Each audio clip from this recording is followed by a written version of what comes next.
Bismillahirrahmanirrahim. Assalamualaikum warahmatullahi wabarakatuh. Halo bro sis, ketemu lagi dengan saya Sultan Miladianto dalam SM Lau Channel.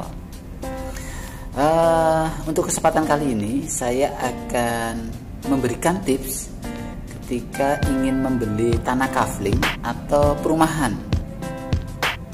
Kan kebetulan beberapa tahun ini banyak kasus itu para user atau para pembeli kafling atau perumahan itu kemudian proyek perumahannya atau tanah kaflingnya itu batal, gagal pengembangan. Kemudian si user atau konsumen ini akhirnya dirugikan seperti itu. Banyak sekali ini yang akhirnya masuk ke ranah pidana, ada masuk ranah perdata juga ada. Nah, ini saya berikan tips. Namanya tips itu boleh dipakai, boleh tidak, atau dijadikan referensi juga boleh. Kalaupun tidak jadikan referensi juga tidak jadi masalah, gitu ya. Nah, ini tips dari saya. Ini karena berdasarkan pengalaman, artinya saya menghimpun beberapa case dari klien-klien atau prinsipal saya, sehingga saya bisa sedikit kesimpulkan itu ada beberapa tips yang bisa, ada beberapa poin yang bisa digunakan ketika ingin mengambil tanah kafling atau perumahan. Prinsipnya yang perlu dipegang lebih dulu adalah Undang-Undang Nomor 1 Tahun 2011, yaitu tentang perumahan dan kawasan pemukiman rakyat. Kebetulan di pasal 146 itu sudah ada pengaturan bahwasanya badan hukum yang membangun lingkungan siap bangun atau LISIBA dilarang menjual kafling tanah matang tanpa rumah. Jadi sebenarnya prinsipnya kalau hanya menjual kaflingnya saja itu tidak diperkenankan. Harusnya menjual kafling plus bangunan rumahnya. Ini kalau menurut Undang-Undang 1 tahun 2011. Tetapi pemerintah daerah, banyak pemerintah daerah karena memang kebutuhan masyarakat terhadap tanah kafling dan perumahan, seringkali pemerintah daerah juga sedikit tidak terlalu mempermasalahkan. Tetapi ketika sudah ada masalah, biasanya pemerintah daerah juga ikut berperan, bahwasanya mendasarkannya menggunakan Undang-Undang Nomor 1 tahun 2011 ini, seperti itu. Apa sih tipsnya untuk membeli tanah kafling atau perumahan? Yang pertama yang perlu diperhatikan itu adalah penjualnya. Penjualnya itu harus berbadan hukum. Biasanya si PT, CV, artinya harus berbadan hukum. Badan hukumnya ini jelas. Harus tahu siapa direkturnya, alamatnya di mana, seperti itu. Karena nanti ketika ada masalah yang kita mintai pertanggungjawaban, yaitu ya direkturnya, seperti itu. Lah, dengan tahu nama badan hukumnya, kemudian kita track recordnya, kita cari track recordnya. Kemudian untuk zaman sekarang relatif mudah untuk mencari track record, tinggal cari di Google misalnya PTX. Apakah ada banyak pemberitaan tentang PTX? Kalau banyak merugikannya, ya pikir ulang, jangan mengambil kafling itu atau perumahan itu. Tapi kalau misalnya tidak ada banyak berita negatif, nah salah satu referensi tips pertama mungkin sudah lewat. Terus yang kedua itu harus melihat lokasinya. Lokasinya itu apakah masuk tanah pertanian atau tanah pemukiman. Ini bisa dilihat di websitenya BPN, Badan Pertanahan Nasional. Kemudian kalau misalnya brosis, klik aja BPN, kemudian pencet di situ biasanya ada pilihan peta bidang. Tinggal klik peta bidang, terus cari zoom seperti itu. Lokasi itu warnanya kuning atau hijau. Kalau warnanya kuning, nah itu memang untuk pemukiman, nggak ada masalah seperti itu. Tapi kalau warnanya hijau, Anda harus menanyakan lebih dulu kepada pengembang, apakah sudah diurus IPPT-nya. Kalau belum mengurus IPPT, kalau brosis tetap ingin beli itu, otomatis besok setelah adanya jual beli, saudara brosis harus mengurus sendiri IPPT-nya. Tapi lebih baik harus pengembang yang mengurus IPPT-nya, yang semula dari hijau menjadi kuning, seperti itu.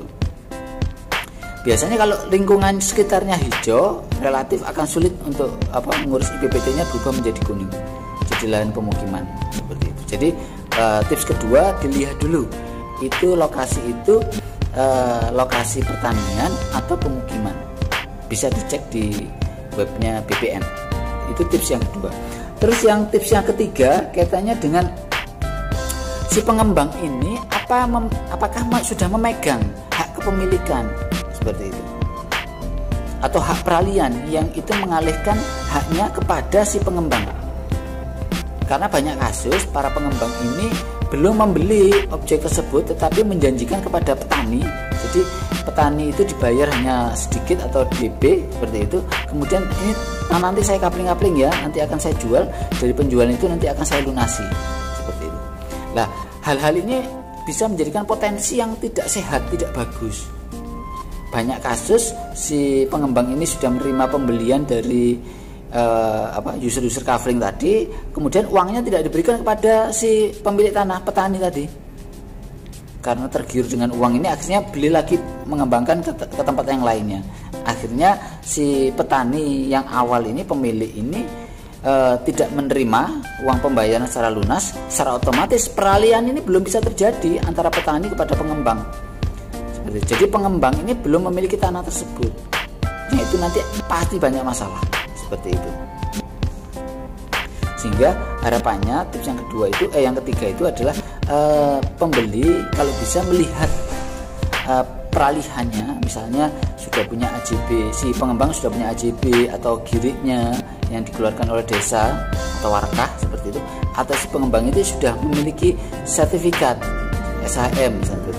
Lebih baik lagi sertifikatnya sudah dipecah-pecah, sudah per blok, per kafling itu sudah ada sertifikatnya sendiri. Wah, itu malah lebih bagus. Seperti itu tips yang ketiga.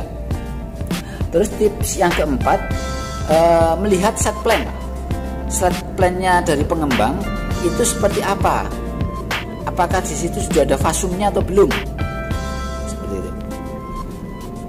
Melihat set plan itu dengan juga melihat lokasi yang sebenarnya, di mana di situ apakah sudah ada jalan atau sudah ada selokan atau ada rumah atau rumah contoh, itu lebih bagus.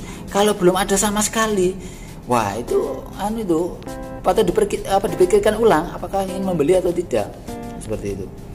Setidaknya tadi ada set plan-nya, kemudian biasa set plan itu ada di brosur itu ya, disimpan, kemudian jalan sudah jadi, kemudian selokan sudah jadi, ada rumah contoh. Nah, itu sudah masuklah tips yang keempat ini, seperti itu. Kemudian yang kelima itu adalah tips kaitannya dengan pembayaran. Untuk pembelian rumah dan kafling ini lebih baik pembayarannya jangan dilakukan secara tunai dan lunas, tapi bayarnya dengan cara bertahap. Dalam proses bertahap itu pembayaran pelunasan saat penandatanganan AJB. Jadi pelunasannya itu saat penandatanganan AJB. Janjikan saya akan lunasi ketika berkas AJB sudah siap, saya tanda tangan, saya lunasi. Seperti itu. Kalau belum ada persiapan itu jangan dilunasi dulu. Khawatirnya terjadi suatu hal, artinya AJB itu tidak keluar, nah akhirnya rugi. Seperti itu. Terus yang tips keenam adalah mendokumentasikan semua transaksi, menyimpan semua dokumen yang berkaitan dengan proses jual beli kafling ini ataupun perumahan ini. Misalnya mulai dari brosurnya disimpan, kemudian kaitan kwitansi pembayaran disimpan, kemudian ada dokumentasi foto ketika melakukan pembayaran, ketika mengunjungi lokasi itu ada dokumentasi fotonya, seperti itu. Kemudian dokumen perjanjiannya jangan sampai hilang, seperti itu. Kemudian yang terakhir, kalau bisa ketika melakukan transaksi ini mengajak beberapa orang atau setidaknya 2 orang lah, seperti itu. Yang 2 orang itu nanti ketika ada suatu hal bisa menjadi saksi untuk kita.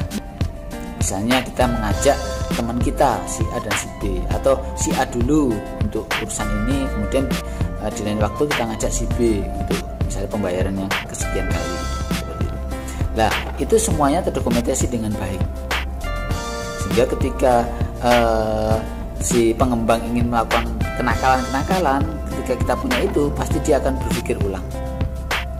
Dan kemudian ketika memang si pengembang ini melakukan kegiatan yang benar-benar memang merugikan, kita bisa membela diri, baik itu ranah pidana maupun ranah perdata.